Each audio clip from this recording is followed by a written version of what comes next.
The world needs now is love, sweet love. It's the only thing there's just too little of. What the world needs now is love, sweet love, not just for some, but for everyone. These words were written by Hal David and released by Jackie DeShannon in the June of 1965. These are words that are inscribed upon my heart. I am a child of the 60s. I think they're more embedded in my life than even the Bible verses I had to memorize in Sunday school. They were written when civil rights were being fought for. They were written when the Vietnam War was being protested. Jesus never said them, but they reflect the kind of love that Jesus teaches. Can you imagine a world where everyone actually loves everyone else the way they love themselves? Just last week, a Black teenager playing basketball in Olympia was publicly ridiculed on the basketball court because he had black skin. That brings back memories of my childhood, of walks and marches, of riots and water cannons. After more than 50 years, that same lack of love, lack of forgiveness, and lack of understanding stains our world. I want the world to be a better place, a more loving place. I know that we've put some of this behind us. I think we have grown. I think we've put that, well, I hoped we'd put that ugly racial bias and hatred behind us. But then in the last couple of years, it seems to have exploded back into the news. Have we not grown? Have we not changed? I think the answer is yes, we have changed, but some of that ingrown prejudice and learned hatred is still walking through our lives today. Jesus teaches us to love God and to love one another the way that we love ourselves. Now, I've heard this interesting interpretation of these words, that Jesus taught us to love our neighbors and people who come from other countries, people who have different skin tone, people who have different social and religious traditions. They aren't our neighbors.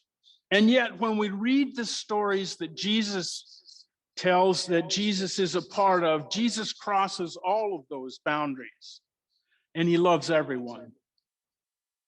And if we want a definition of the kind of love that Jesus was trying to teach, Paul gives us an incredible one.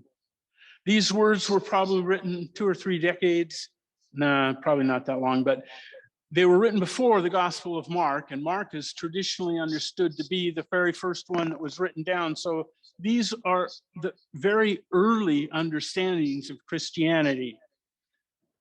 Paul tells us that in Jesus there is no Jew nor Greek, there is no slave nor free. We are radically equal.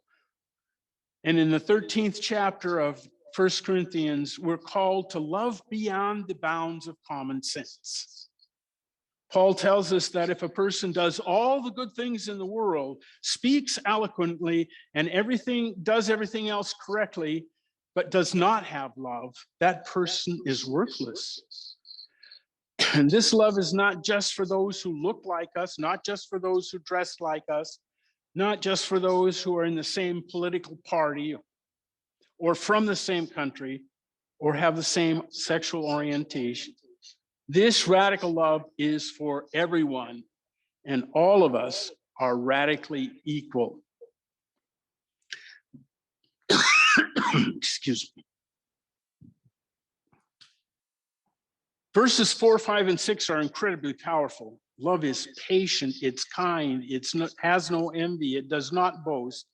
Love is not arrogant, it does not insist on its own way. Plus, it is not irritable or resentful or rude. Love does not rejoice in wrongdoings, but rejoices in the truth. It bears all things, believes all things, hopes all things, endures all things. And in verse 8, it says that love never ends. This love is infinite. beyond the bounds of reason.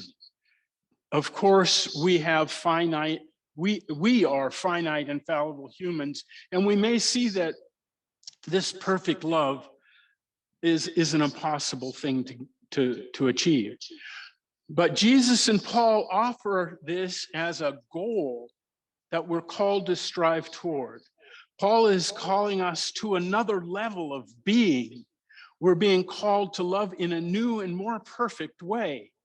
When we look at the world and when we look at our individual lives, we might be tempted to just throw up our hands and say, that's impossible. Who can actually love this way? We also need to remember that with God, the impossible becomes possible. We must remember that this is not a bar that we must exceed to earn heaven.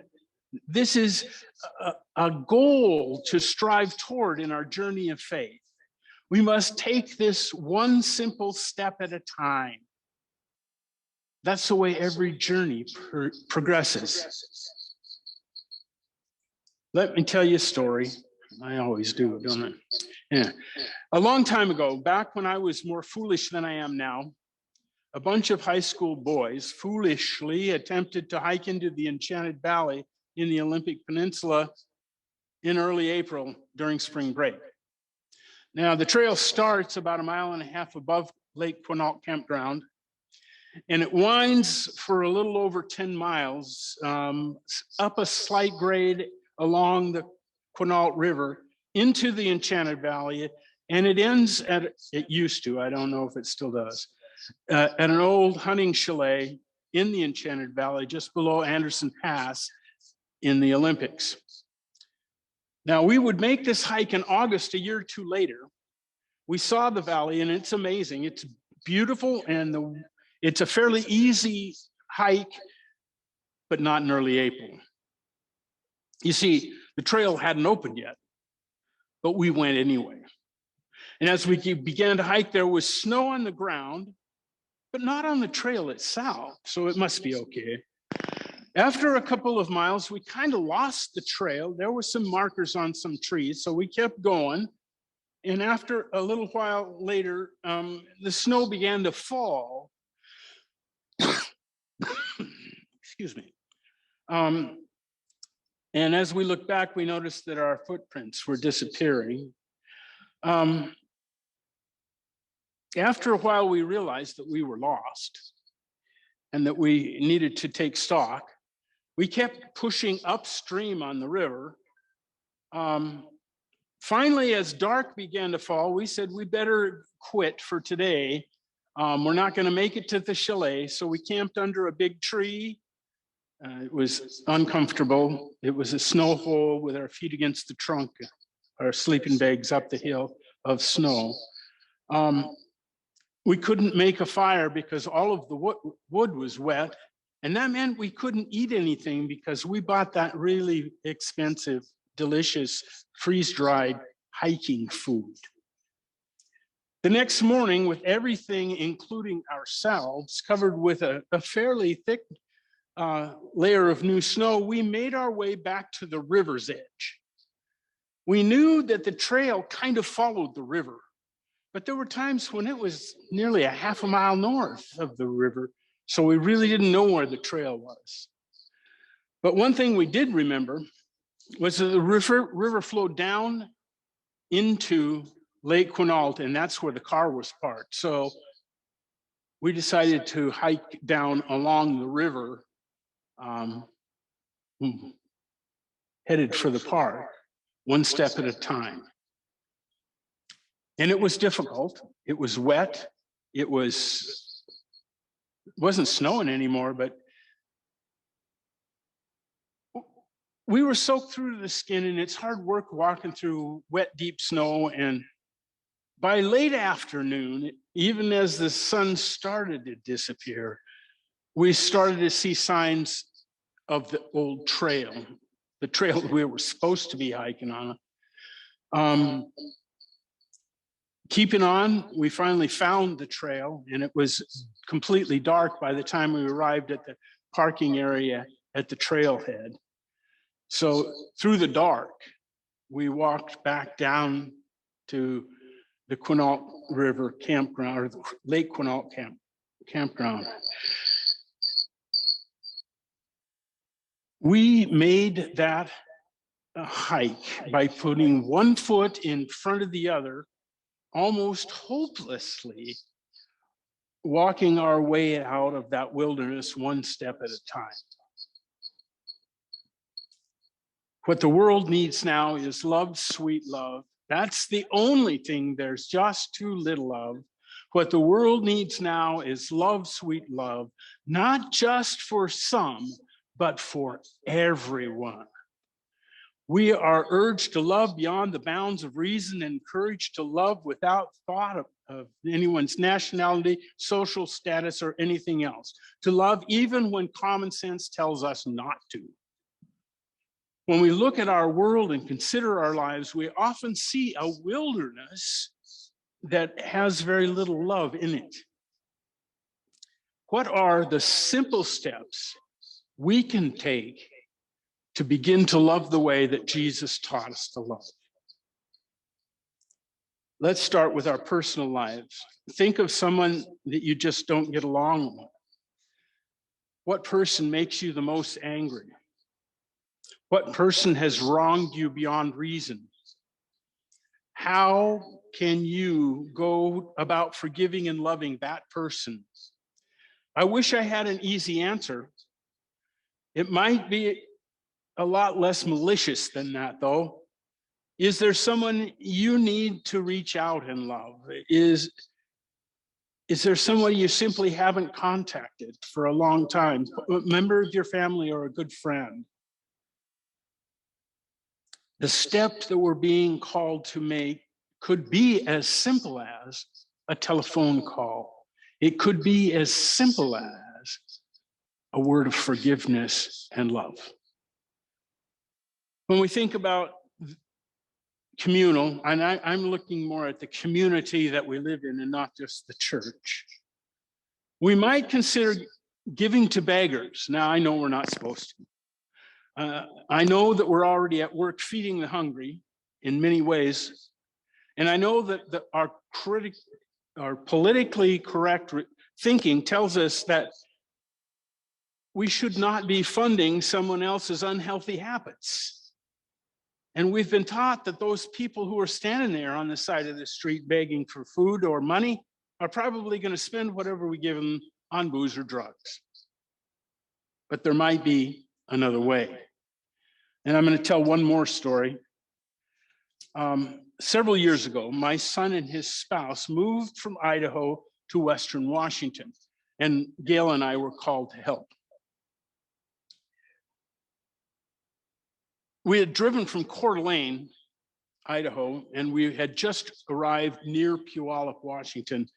As we exited the interstate, there was a man begging on the shoulder at a stop sign. My son's car stopped at the stop sign, and suddenly the door popped open, and someone from inside handed out a box of protein bars, handing it to the man. And the beggar readily accepted the offering, rather obviously saying, "Thank you." And when I questioned Gary later, he told me that when they went shopping, now to qualify this, they were both earning about minimum wage at that time. But when they went shopping, they almost always purchased a couple extra boxes of crackers or protein bars for just this kind of situation. So this is my kid, the one that doesn't go much to church anymore, showing his professional Christian father how to give to the hungry, how to actually help someone begging on the street without adding to their troubles. Simple steps, little steps. When we take one, let's not forget to take another and then another. I was asked earlier this week, how do we as a congregation do this kind of new outreach? Expanded love. For me, that's still a work in progress. I'm not sure. Maybe it's as simple as replacing the sign on the street, advertising our little pantry in our entryway. But there are more steps to take beyond that. What is our next step? Remember, love is not arrogant. It doesn't insist on its own way. It's not irritable or resentful or rude. It doesn't rejoice in wrongdoing, but rejoices in the truth. It bears all things, believes all things, hopes all things, endures all things, and it never ends. Love is infinite beyond the bounds of reason. This is the new level of being that Jesus and Paul are calling us to strive toward. In Jesus' name, amen.